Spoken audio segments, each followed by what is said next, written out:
Hello, and welcome to yet another Geek Show, where you are finally current with the episodes. I am your host, Alex Ecker. I'm your host, Alton Munnell. I'm your host, Josh Keir. All right, before we get into it, guys, I just want to say, now that the podcast has been released, I'm super, super happy and excited about it. But I just wanted to tell everyone here that this is the most current episode that you'll be hearing on Tuesday. So if you feel like it, leave comments on our page, broccolibomberstudios, or through our SoundCloud, or wherever you can leave a comment. Let us know how we're doing. Hashtag how's my podcasting? That's a terrible hashtag. You're welcome. Don't do that. Yeah, please don't. Please just don't do that. Or you know what? Let's try to reverse psychology this. Don't interact with us at all, guys. That would be awful. We have terrible anxiety about being interacted with, and we'd really just prefer that we did this podcast into a void. So Yeah. if you could let us keep it that way. Yeah, I'd appreciate it. We're absolutely terrible people. We eat hot dogs without the buns. We put pineapple on pizza. Hey now. That's a little too far, Josh. Probably just alienated half of our 2 listeners. Yeah, really. I'm the highest listening person on the podcast right now, actually. All right, let's actually get the podcast started, guys. All right. All right. So who wants to start? Okay, Josh, I watched 2 seasons of The Good Place All right. in a matter of 3 or 4 days. And actually, I'm going to have to save that one for the end of the show because I have to talk spoilers on that one. I also have to talk spoilers with you because it kind of loops directly back into something you just kind of randomly threw out there when I was talking about it a couple weeks ago. Oh, absolutely. It blew my goddamn mind. You have no idea how hard it was not to crack up on air right when you suggested one of the things you suggested. Oh, and that's absolutely why I'm going to save that for the end, but I love it regardless. So let's switch gears to something I can talk about up front. I went and saw Captain Marvel. Anybody else? No. Nope, I've been way too busy this week. Is anybody else going? I'm to going. see Captain Marvel? Yeah, I just haven't had the time last week to do it. I would like to say that I would see it in theaters, but I don't know. I've been way too slammed lately. Okay, well, unfortunately, I'm going to have to say that's just fine, really. Ooh. The movie's just fine. I don't think you need to make it in the theater. I mean, I like it, but it's the weakest Phase 3 movie, honestly. Maybe it's... Phase 3 movie? I'm sorry, is that terminology not familiar to you? It's not familiar to me, but it also may not be familiar to our non-existing audience. Well, it is to most people that care about Marvel. It just think of it as like a chapter. The 21 Marvel movies there are now are kind of broken into 3 chapters. When did Phase 3 begin? Was that after Civil War or was that after Avengers 2? Officially, that starts at Civil War. Okay. I believe. And I'm going to call this the weakest one since then. Maybe tied with Ant-Man and the Wasp. To be fair, those said, are a lot of really stellar movies to compete against. I haven't seen Ant-Man, but I think I've seen everything else. Yeah. Well, exactly. That's the thing, though, is that it's still good. I still enjoyed it. I'm still happy I saw it. I still think you should watch it, but, holding it up to all these other movies, it's just weak compared to those. It's not the worst Marvel movie. It still has The Incredible Hulk and The Dark World to compete with, and Iron Man 2, so there's that.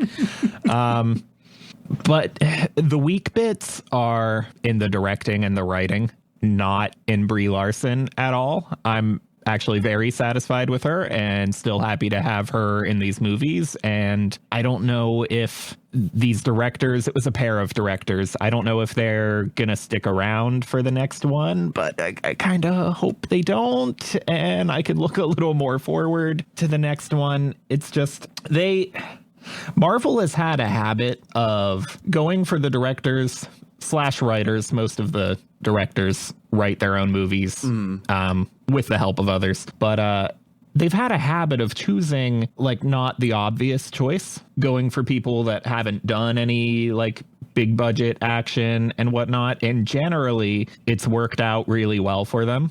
Like Taika Waititi for Thor Ragnarok totally reinvented that character, or the Russo bros, got some action chops off Community, but it's not quite the same thing. That was still an oddball choice. And now those two are basically in charge of this universe. It's worked out so well. But this duo on this movie, who have worked on absolutely nothing I've heard of before, just did not nail it for me. It just, I didn't feel anything unique about it. Like most of the Marvel franchises have something that's unique to them within this universe, but Captain Marvel, the vibe of it just kind of put me back at phase 1 before it got a little more experimental and different. Okay, I see what you're trying to say.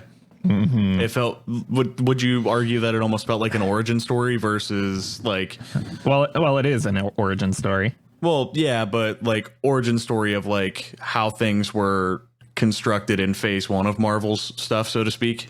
Yeah, it's always hard to figure out what to say. Yeah. Without spoiling anything. It was constructed like how it was with like Iron Man 1 and like Thor is what you're trying to say, I think.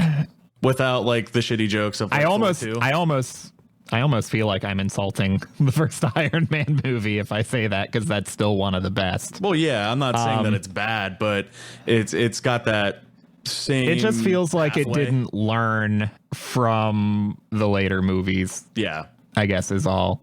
Okay, that makes total sense.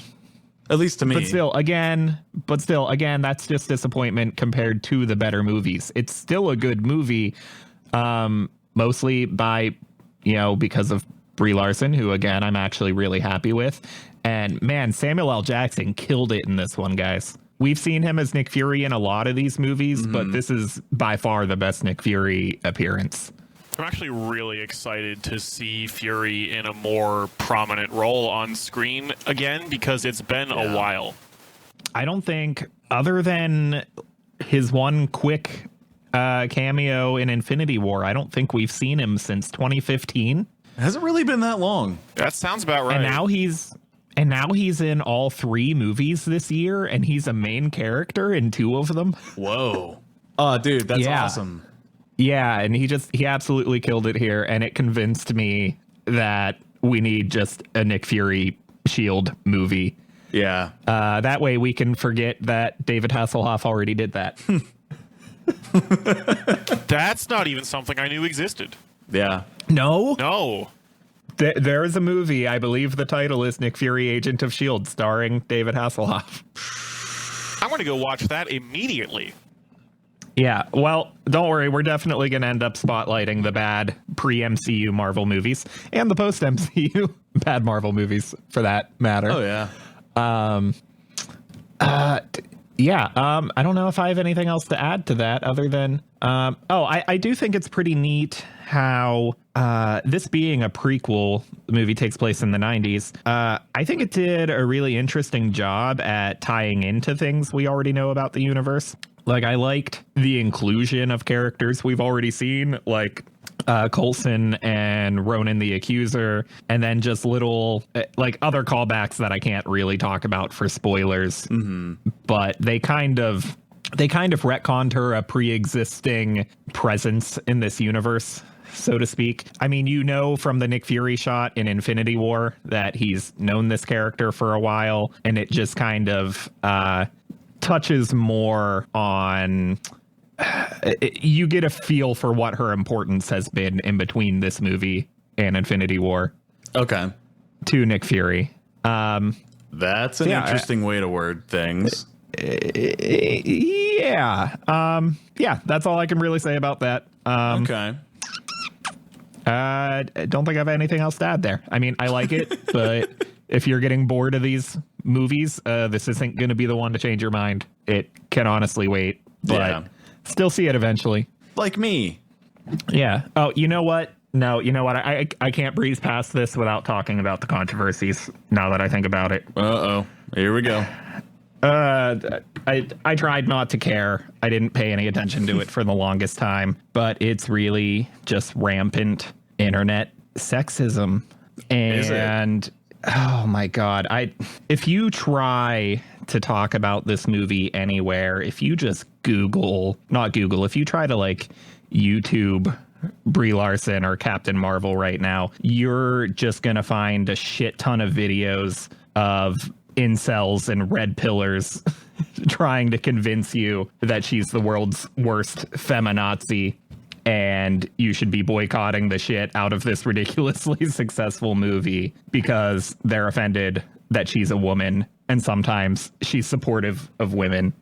Yeah, I've seen this shit everywhere, and like there was even a local movie theater to where we were. It was the Carnegie Science Center was going to play Captain Marvel in the IMAX theater, and they had like an event page on Facebook for their first like Captain Marvel IMAX screening, and like they shared an ad about the event that they made, and I saw like 5 different guys in the comments going, "Oh, I'm a man. Am I allowed to watch this movie?" Like, oh my God. Jesus. No, I was gonna watch this movie before Brie Larson made it political. Like anybody in the entire world gives a flying fuck whether or not you personally are going to see one movie. Yeah. Get over yourself. Sorry, I'm offended. Let the world know. I mean, given the success of the movie, like clearly these people weren't actually in any significant number despite how vocal and obnoxious they're being. So they're I'm like fairly a certain minor the group. same people were trying to boycott Black Panther when it was coming out, and that clearly worked really well because it wasn't the most successful Marvel movie ever or anything. Yeah. Yeah, well, and let me further destroy our audience of 2 by pointing out that like these are the same people complaining about The Last Jedi too. So I don't know, it's old now. I don't want to talk too much about it other than to tell these people to grow the fuck up and quit being offended that sometimes a woman's on screen and she's not naked.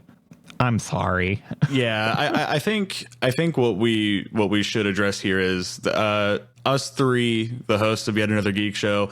We're very whatever people's vision is, we don't want it to be tarnished or criticized without being worthy of criticism. Mm-hmm. There's no reason to judge or bring crap politics or stereotypes or any of that kind of nature just because it's not what you want.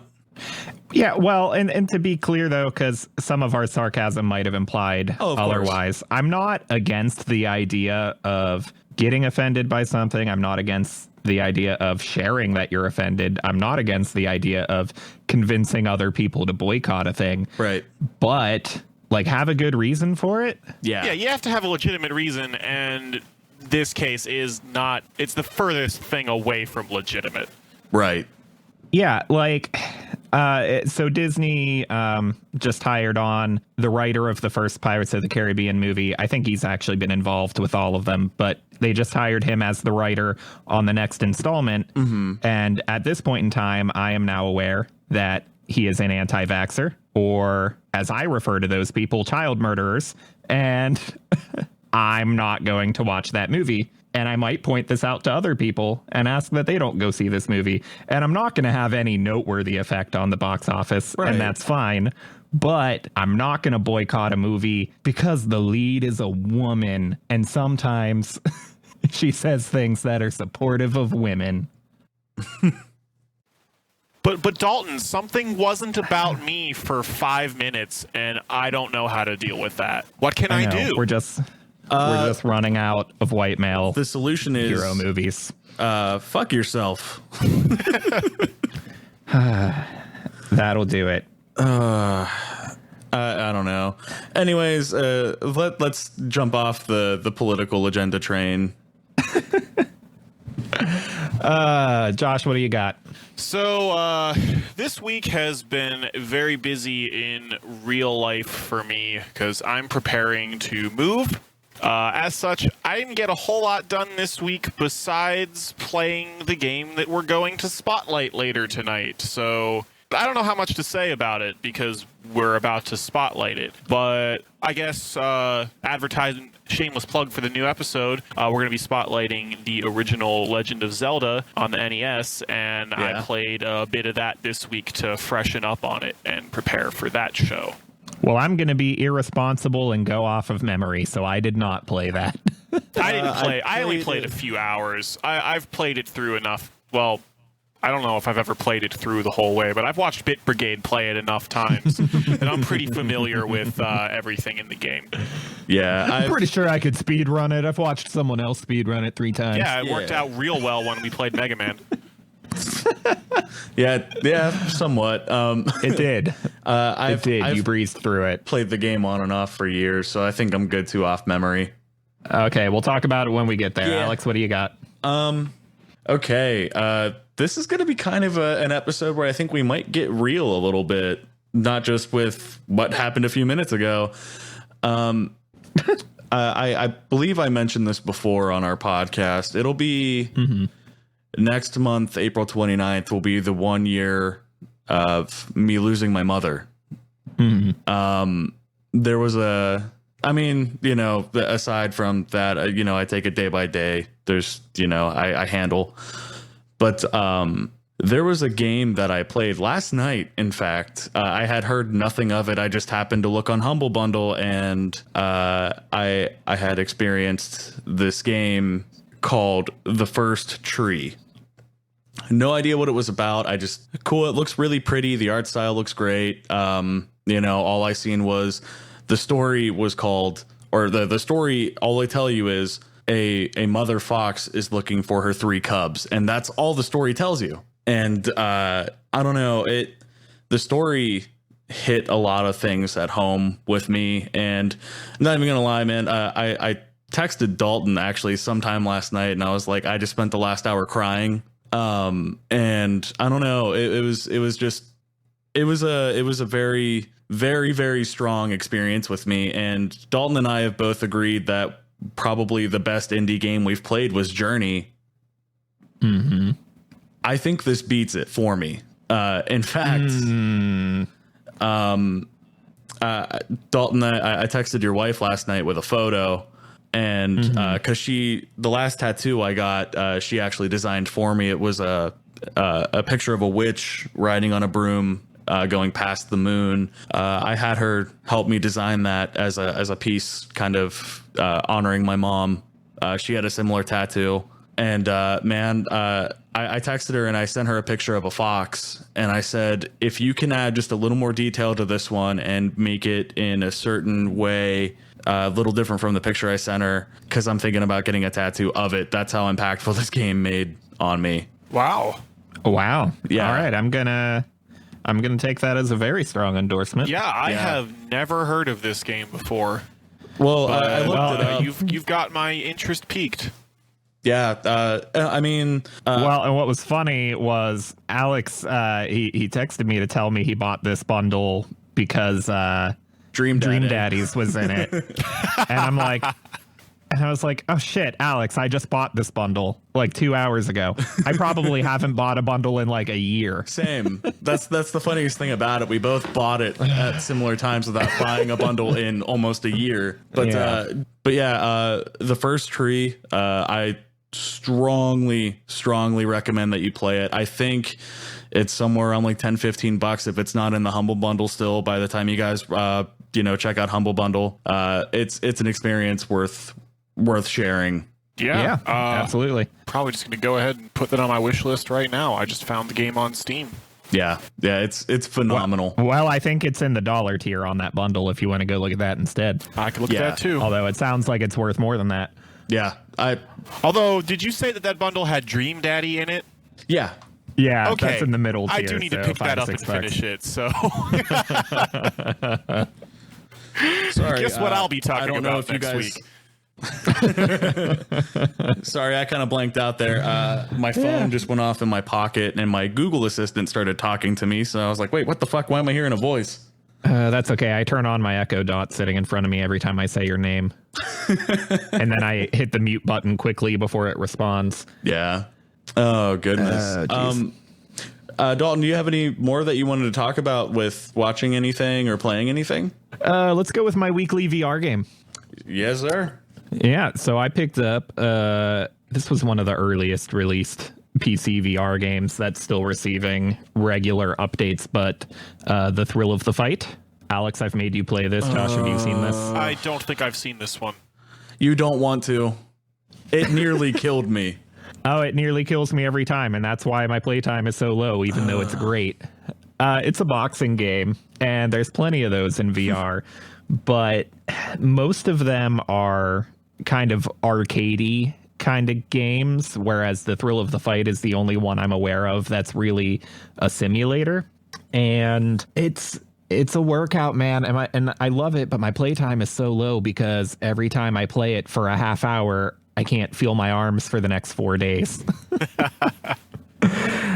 And it's been, I've had the Vive for almost 2 years, and it was one of the first titles I bought, and it's been really heavily updated since then. So if anyone has it and hasn't touched it in a while, go back to it. It's a much improved experience now. But there's something really visceral about like the fact that since it's trying to be a simulator instead of a more game kind of thing, this means like there's no UI, there's no memorizing patterns. It's just, here's a dude, don't get your ass whooped. There's just something really visceral about that, about fighting a dude that for all intents and purposes is sitting in front of you. And the improvements they've made are to like the hit detection, your ability to block properly, giving the opponent smarter AI, making it more obvious to you when you land a hit. When I say it's a simulator, like one of those things is like when you land a hit, it doesn't tell you like, oh, you got this many points. It doesn't show you took this much of their health. They don't have a health bar. Instead, internally, you can get knockouts in this game, and they don't reveal the whole logic behind it to you, but it's things like you'll see where you've been landing a lot of hits with bruises, and so it's like keep going after that spot, and if you get enough good hits in a quick time, you'll manage to knock them out. It's things like that. You have to try to think realistically. You don't know they have this much health, take out this much. It's do whatever you can to get that knockout, even if the game's not going to explicitly give you the numbers behind it. In other words, you punch a bunch of times at a dude who's punching back at you, and you sweat your nuts off, and eventually you get lightheaded and have to lay on the floor for 20 minutes after the first round, and then hopefully you have enough stamina to fight another dude again until you knock him out, because that was my experience. Yes, that was your experience. Yeah, but when do you play the video game? Right. You don't. You flail violently at the air thinking that you're punching a dude, and then you fall on your knees and say, oh my God, I have to take a break. Well, it sounds like a pretty good workout routine, if nothing else. Yeah, it'll whoop you into shape. Yeah, it's up there as far as a workout goes. There's things like Beat Saber where it's like it's a good workout, but you have to play it for like a long time for it to be a good workout. Mm-hmm. Whereas this game, you can totally just jump in, fight like two dudes, and call it a day. You did good. I just want the game where you can fight a dude with another dude. Oh, jeez. Yeah. Anyway, that's a highly recommend. Don't have anything else to say about that.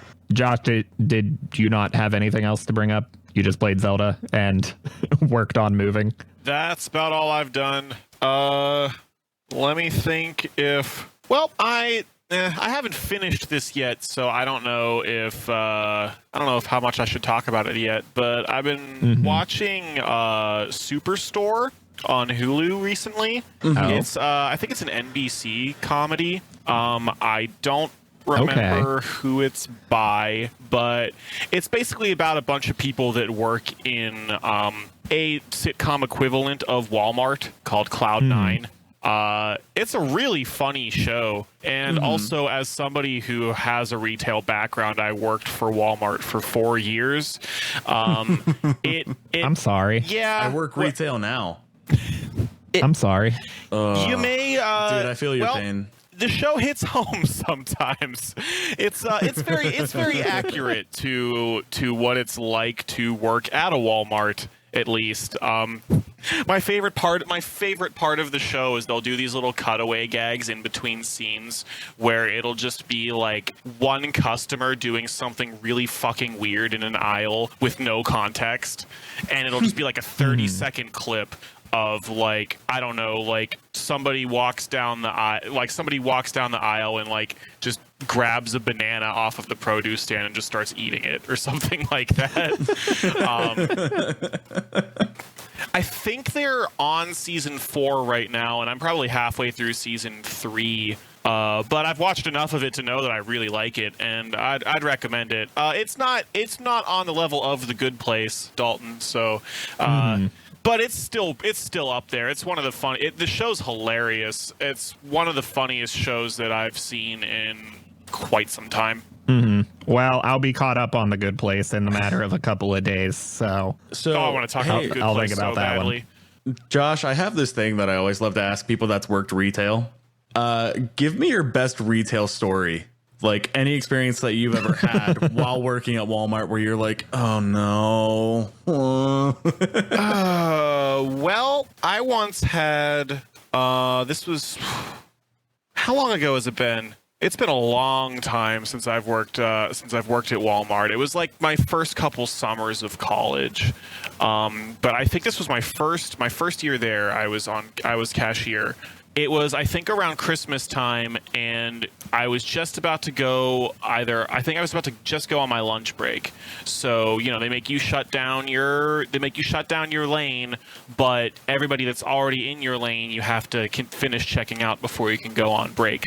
So I get to the very last, this older woman comes through, and she's buying just like an absolutely ludicrous amount of like pet toys and pet snacks and just miscellaneous pet supplies. I seriously hope that she was doing it for charity. To this day, I have no idea what the story behind that was, but this lady bought about $150 worth of pet supplies and paid me entirely in $1 bills. Oh my.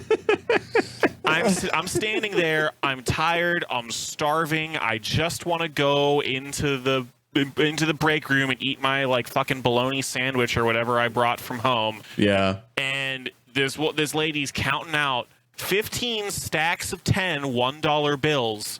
But, you know, of course, halfway through, she starts to doubt her counting skills, so she's got to start over again. Those are the most frustrating moments. I worked cashier for 2 years, and then I moved over to the produce department because I figured that most of the people that buy, like most of the people of Walmart people probably don't eat all that much real food. So if you came into Walmart and was like, I want real fruits and vegetables, that maybe you're not as crazy as the general Walmart shopping population. And to an extent, that was actually true. Yeah, there were definitely I got screamed at by a lady on Cinco de Mayo one year because we were out of limes, and she was screaming like, it's Cinco de Mayo, how am I supposed to drink my Corona without limes? And I was just gonna ask, if I wanted to lose my job, I would have replied with, well, first of all, you could drink a good beer. right. Oh man, I have some pretty good stories about retail experiences. Well, then you should watch Superstore, because something will probably happen in an episode that's going to hit way too close to home for you, because that's happened to me multiple times. Okay, I'll tell you the most recent story that happened to me at my last job. if you guys don't mind. Yeah, go for it. All right.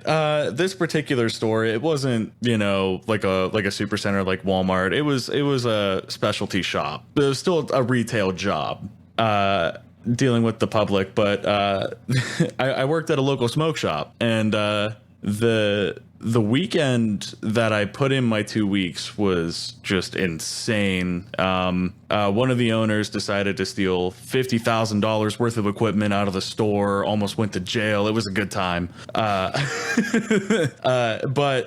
my last weekend there, I realized that it was about time to get out of there because I dealt with a lot of heavily influenced people, as in influenced with drugs. Okay. My last weekend there, I got a phone call from one of our regulars, and they were like, "Hey, I need my cigarettes," and blah blah blah blah. They were like, "I just got out of jail. I've been in jail for 30 days, and I'm coming down there. I just need my cigarettes done." I'm like, "All right, not a problem. I'll do what I can." And I was like, "I know I'm gonna hear this story."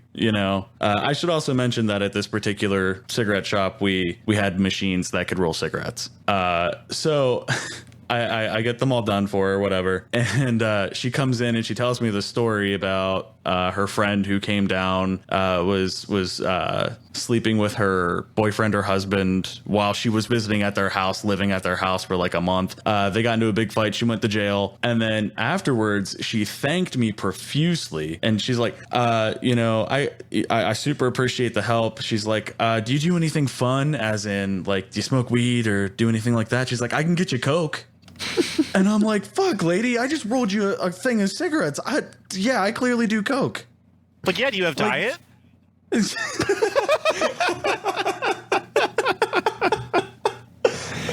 should have said that. Yeah, Alex, I think you jumped to conclusions there.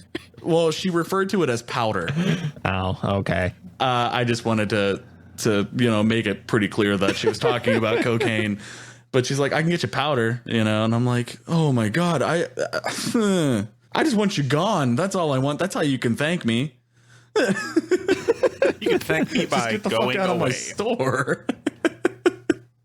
Guys, I'm going to do a news hype segment. Sure. Now that we can do timely stuff now that we're posting episodes right after they're recorded. Yes. Shortly after they're recorded. I think guys, that's what's Halo. really weird.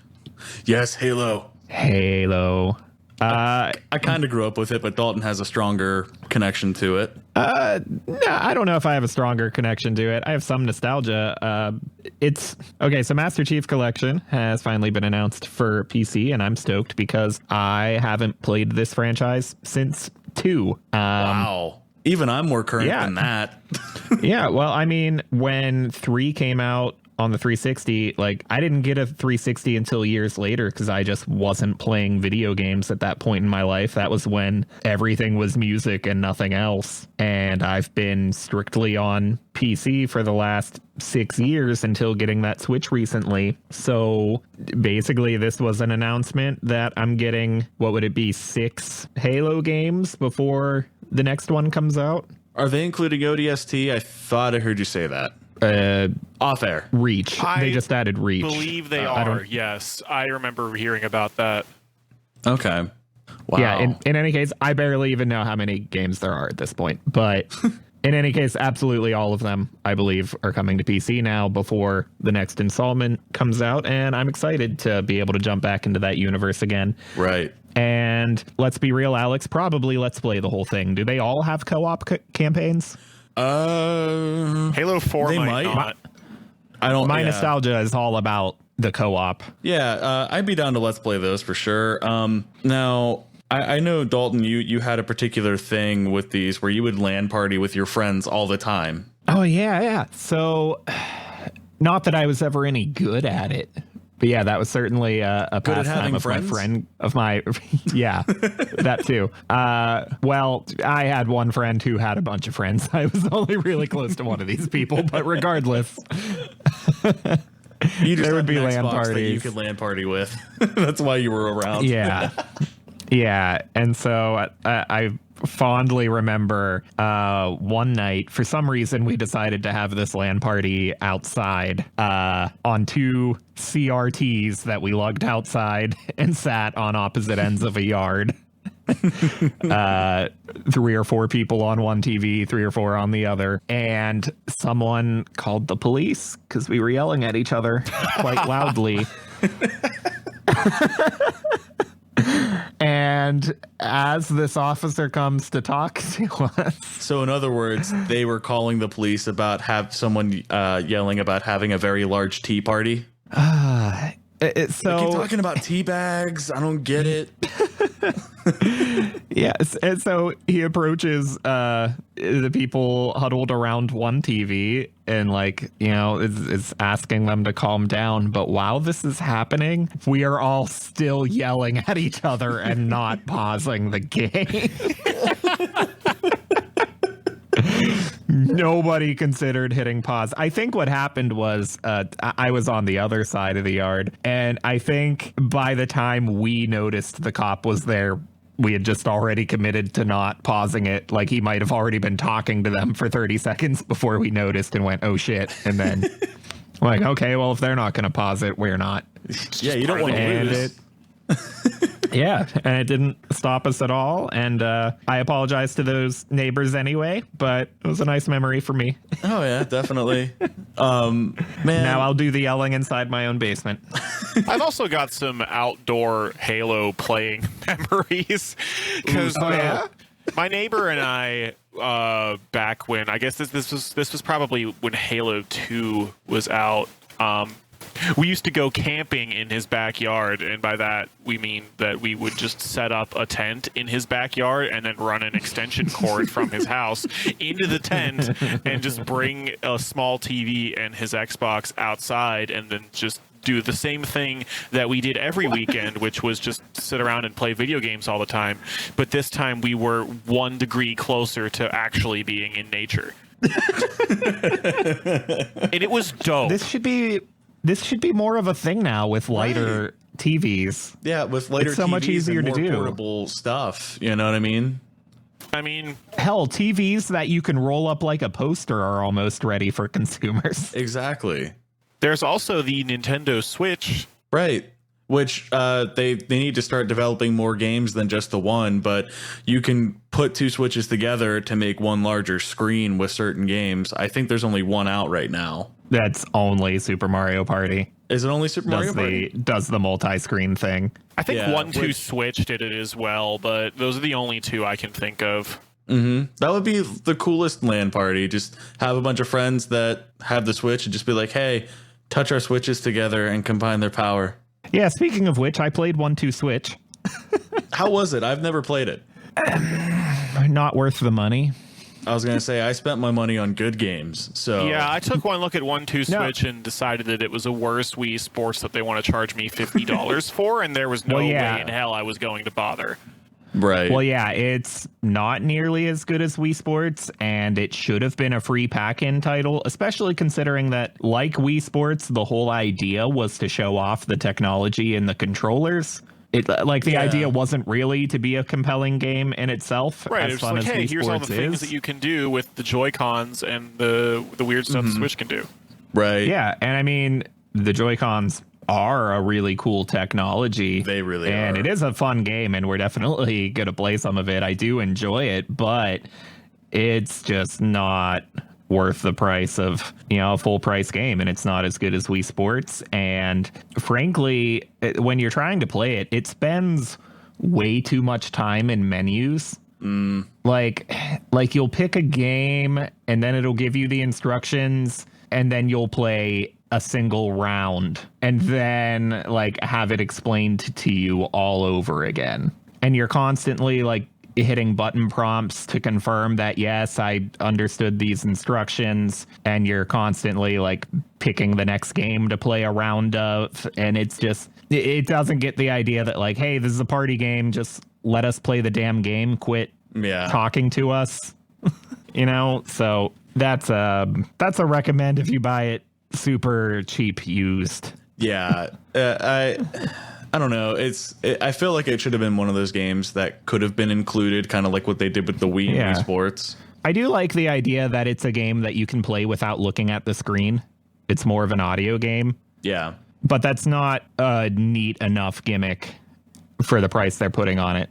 Right. Yeah, I can see that. Although Nintendo is the publisher of the game and Nintendo is completely reckless with their prices. So what do you expect?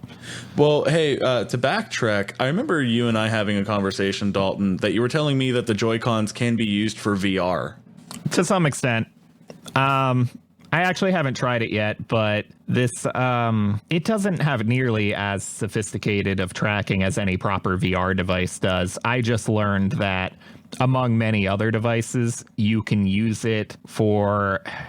There's a program called Natural Locomotion, which... Basically, it'll take any VR game you have where you can move with the touchpads or the joystick, and it'll remap that movement to work based on detecting movement in your feet so you can walk in place. That was the thing that when I played Skyrim VR at your house, that was the thing that made me have to pump my arms like an idiot to go anywhere, right?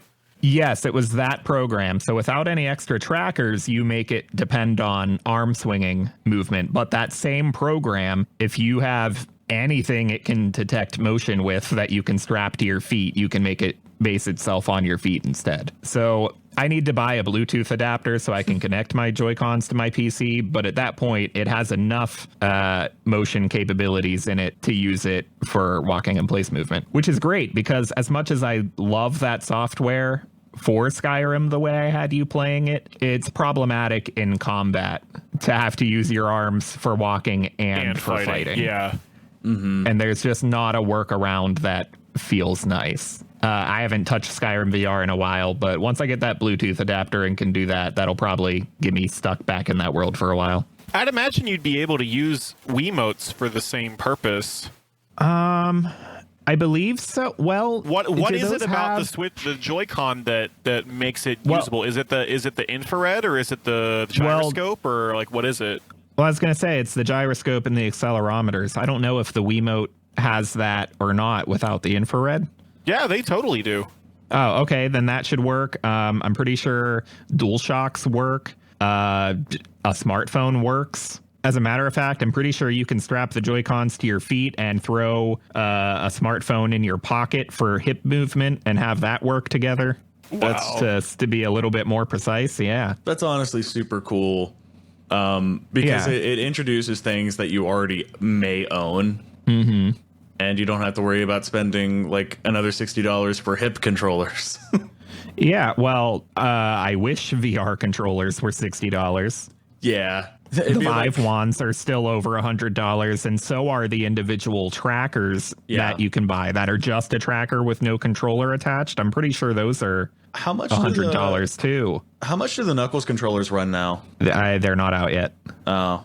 Are you they sure? haven't even been officially announced. The developers that have their hands on them keep showing them to people, but Valve hasn't acknowledged them in public at all. Okay. Because if they don't come with hats, I'm going to be a little upset. I'm hoping and praying that those become available this year, but you can't trust Valve to do anything in a timely manner. Fair enough. Alex, you have anything else to talk about? With a trilogy yet? Fuckers. I started watching Yu Yu Hakusho over again. Oh? It's honestly one of my favorite animes ever. Are you guys? I'm sure you guys have to be familiar with the show. Oh yeah, Yu Yu Hakusho was my jam back in the day. I know what it is, but haven't watched it. Well, like I've seen it, dude. It would be right up your alley. Watch it. In fact, I think we've spoken briefly about the Dark Tournament on this show before. Yes, we have. The reason that I'm watching it also is because I kind of hope that like my wife would walk in while I'm watching it and get sucked into the world. It's one of those shows that where it might. Josh, when did you start watching it? How old were you? I was probably maybe 11 or 12, I think. Okay. I saw it on Toonami. It was like such a legendary block. It was like Yu Yu Hakusho, Rurouni Kenshin. I think probably Gundam Wing was playing at the same time, and Dragon Ball Z, of course. Like, just absolutely legendary lineup. Mm-hmm. Yeah. See, I almost feel like a lot of people that watch this show, they grew up with it. I don't know. There's something about that. What is it? Early 90s, Josh? Yeah. That style of animation is honestly one of my favorites. It's sure it can look clunky and awful at some points, but it's the pure fact that it was hand drawn and little, animation aside. You know what I mean? Like you had to have certain things placed in there and then you would add effects over it. But that early style of animation is honestly my favorite stuff. Oh, I love it. I find that it ages very well. Yeah, aside from sometimes the colors get distorted and not as clearer, you know what I mean? Yeah. It still holds up, and that's what's really awesome about it.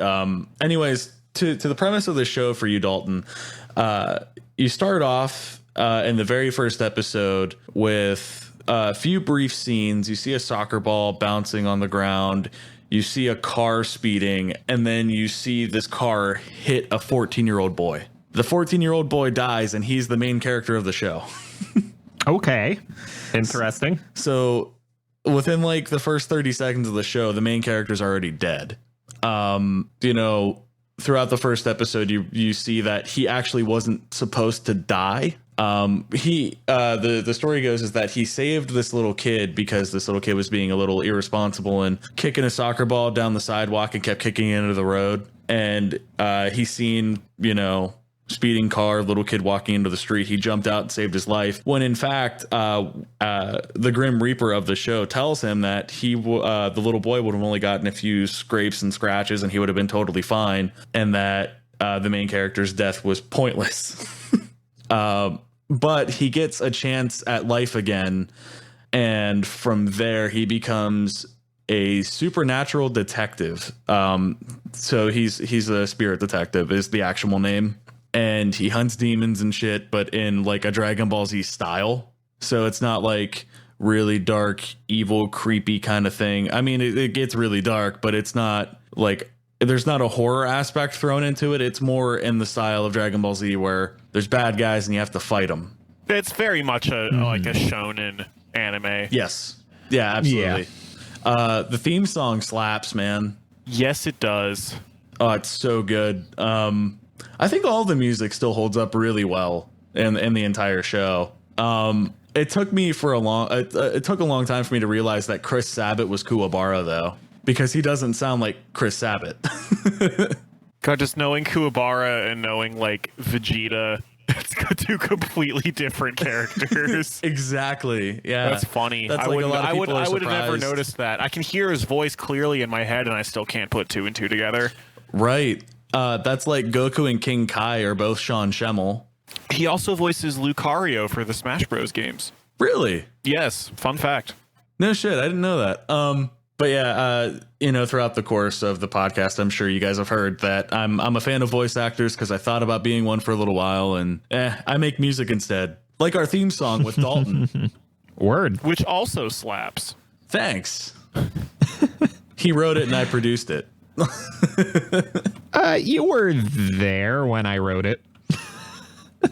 I love that story because I don't remember how much you contributed to it, but you were there. Do you mind if we tell the story real quick? Is there a story to it, really? Yeah. Because I mean, this Okay. was a project. Yet Another Geek Show was a project that we decided to try 2 years ago, and it failed. Oh yeah, okay, that's where you're going. I wasn't sure where you were Yeah. going with a story. Okay, Because we were specifically going to go Marvel movies at first, and it was just us talking about like Iron Man and the Incredible Hulk. In fact, I think I still have my old audio files for the Incredible Hulk. well, we were gonna start there. That wasn't gonna be all Yeah. that show did. That No, show no. was basically that prototype was basically like just the spotlight version of this show. Yeah. But I remember like at the time we were like looking at other podcasts and we're like, a lot of these have theme songs. And then you were like, well, we can't really do anything metal, because that's something that we both would do. But then you were like, yeah, I don't know, man. And then you just grabbed your guitar, weren't even ready to play anything. And you were like, I don't know, something fun like dun, dun, dun, dun, dun, dun, dun. And we both looked at each other and we were like, oh, There it fuck, is. that's perfect. So like I forgot about that for like a whole month. Like we kind of like dropped off the Yet Another Geek Show talk, and I come over to your house the one day to just hang out, play some video games, and you're like, oh, hey, dude, check something out that I wrote. And I'm like, all right, sure. And he plays it for me, and I immediately start laughing my ass off because it was just kind of a funny thing. Like, we weren't expecting that to happen, but sometimes accidents make the best theme song in the world. But yeah, that's the story of that. It's much cheesier and more fun than my usual music approach. Right, which is... Well, that just made my music sound terribly boring, but yeah, generally more metal. Anyway. I mean, our show is are we terribly boring? We're talking into a void anyway. But.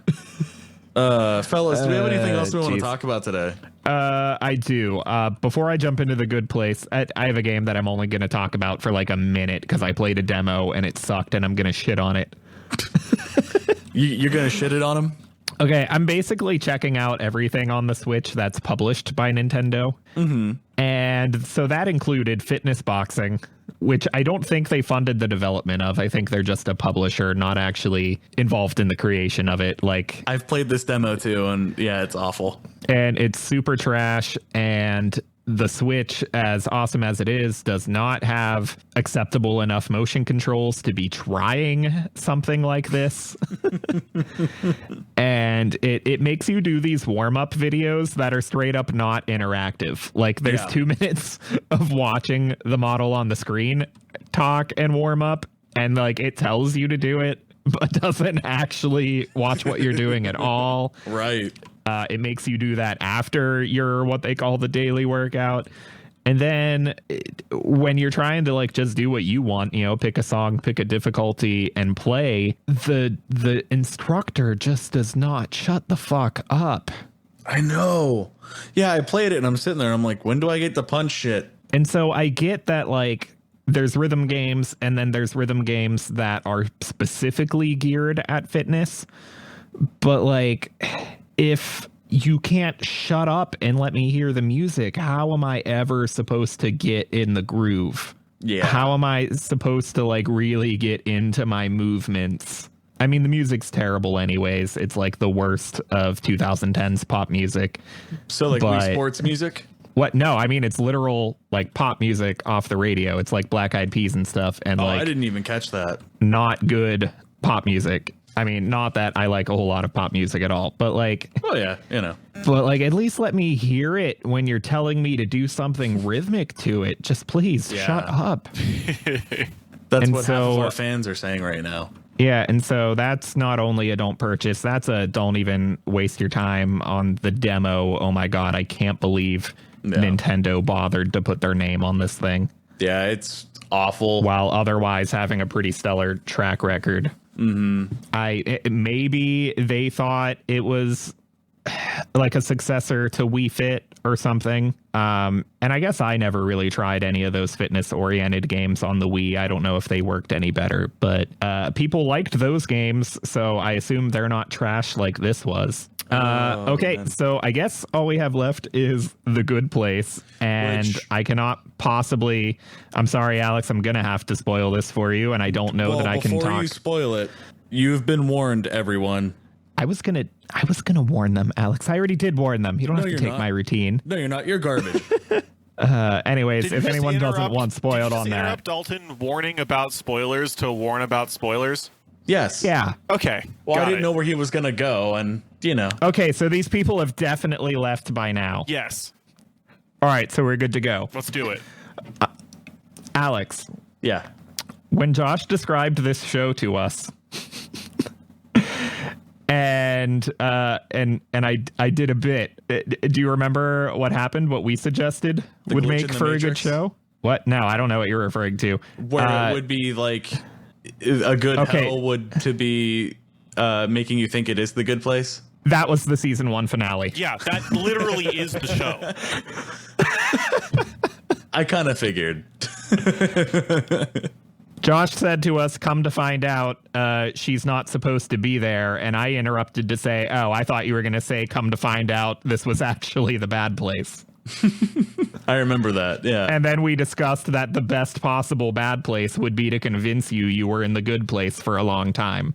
And the season 1 finale episode has the main character figuring out, wait a minute, this is the bad place. And then the demon in charge of everything is like, well, shit.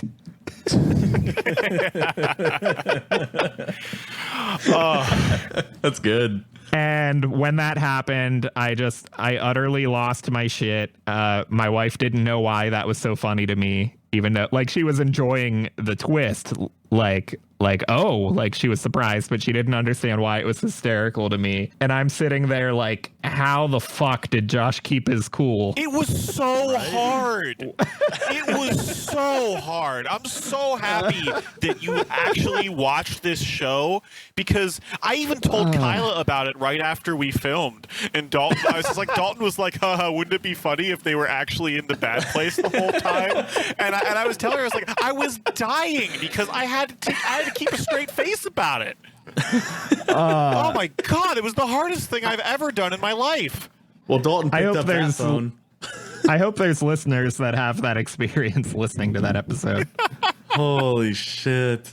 So you've watched seasons 1 and 2? I did. Okay. Because my favorite thing going into season 2, and I won't play by play spoil the whole thing, but you know, because season 1 ends and Michael says he's going to wipe everyone's memories and reboot it. And at first I was like, oh, well, then season 2 is just going to be season 1 with like a little, like a slight twist on it. And I'm not sure that I'm into that. Yeah. And it turns out that they went through all of what I thought the plot of season 2 was going to be in episode 1 of season 2. And then everything just goes completely off the rails. I cannot consistently predict what this show is going to do with its plot, and it's a comedy. Does I love it so much. Season 2 end with finding out you're actually in the good place? It does not. Okay. After that season 1 finale that I accidentally predicted, and for the record, I was not expecting it while watching the show. That thought did not come back to me, and I did not go, oh, hey, I wonder if that thing I guessed. Like, no, it never occurred to me again until they revealed it. So right when that happened, you got hit with the realization that you had called it before you even started watching the show, like all at once. That's amazing. I wish I had been there. But so after that point, the show is no longer, not that that was even really predictable. That was just a coincidence. But after that point, it is definitely no longer predictable again. I had the same experience. I thought, oh, the show's going to go this way. I don't really know if that works. And then that approach lasted a whole episode or two before it went utterly off the rails. Yep. I love when shit like that happens. In a good way. In a good way. Alex, I recommend the shit out of this, and I'm almost sorry I had to ruin that for you, but oh no, that's fine. That's one of the shows my wife has been telling me to watch for a little while now, so I think I should. It's absolutely worth watching, even if you have that. Honestly, I guess I wouldn't call it a minor spoiler, but the spoiler doesn't take the enjoyment out of the show at all. Yeah, I guess plot-wise, I guess it'll change how you see season 1, but it's not going to ruin, the characters or more precise elements of the plot or any of the comedy. Now, on a comedy level, I'll say that, what show was it you said these writers came off of? Was it Parks and Rec? Yeah, Parks and Rec, Brooklyn Nine-Nine. Bill Schur has done all of these shows. Okay, this is not as funny as Parks and Rec, I have to say. But the plot is compelling, and there's not a lot of that in comedy. Yeah, I would definitely agree that it's not as in-your-face funny as a lot of other comedies out there. Mm-hmm. Yeah, I don't get as many laughs out of it. And, that's not to say that something like Parks and Rec doesn't have a story you care about. I mean, you still fall in love with those characters, and it still, even occasionally, manages to get emotional on you. But it doesn't really have an aspect of I care what happens next episode. And this show does have that, which is pretty unique. And I think it's really impressive what they've been able to do with the show. Yeah, and I mean the kind of like the whole idea of the show seemed like something that like I was concerned they wouldn't get a lot of mileage out of it. Like at the beginning of it, when like they introduced the idea that no one's allowed to swear, and you hear a joke about like what the fork several times, like you start to worry real quickly that like, is this idea really going to work for a long time? But man, season 2 managed to pretty consistently keep switching it up on you, and I have no idea where season 3 is going at this point. I thought season 3 was really good. I will say that I don't think that it was as good as the prior 2 seasons, but it's still definitely worth watching. And they continue to go off in really weird directions with everything. So I've got 3 seasons worth of stuff to watch. Yeah. Yeah, get on it, boy. For the record, while I'm predicting stuff, I also predicted how Nick Fury loses his eye in Captain Marvel. So... Well, spoilers. Yeah, man. And I was confident enough. I didn't know that he was going to have 2 eyes in the movie. Shit. Oh, I'm sorry. You're a trailer avoider. That's right. Man. This ruins absolutely no moments of the movie for me. I can't believe you did that. Yeah, that's a pivotal point, dude. Anyway, I was confident enough in my speculation that I walked into the theater like my wife or her brother or someone said to me, how do you think Nick Fury's going to lose his eye? And I said, it's going to be like this, and I'll put fucking money on it. I said I walk into these movies with predictions all the time, and they're not usually right, and I don't usually say I'll put money on it, but this one I'll put money on, and I got it. I was waiting for you to tell us how he lost his eye, and then it'd be a real big spoiling moment. You're like, Jeffrey Dean Morgan just walks in and fucking punches him and then leaves. like, dude, come on. Nope, just wanted to share that I'm on a roll. Man. Oh, geez. All right. I think we're about done here, guys. Yeah, I think so. We are. We had a lot of things to say about real life this episode. I hope you enjoyed it. And I promise I'll play more video games so that we never have to do this again next week. You better. All right. Well, 2 days after this one is posted, you'll be able to hear us talk about what Josh did play. So watch out for our Legend of Zelda spotlight. Thanks for listening. Take care.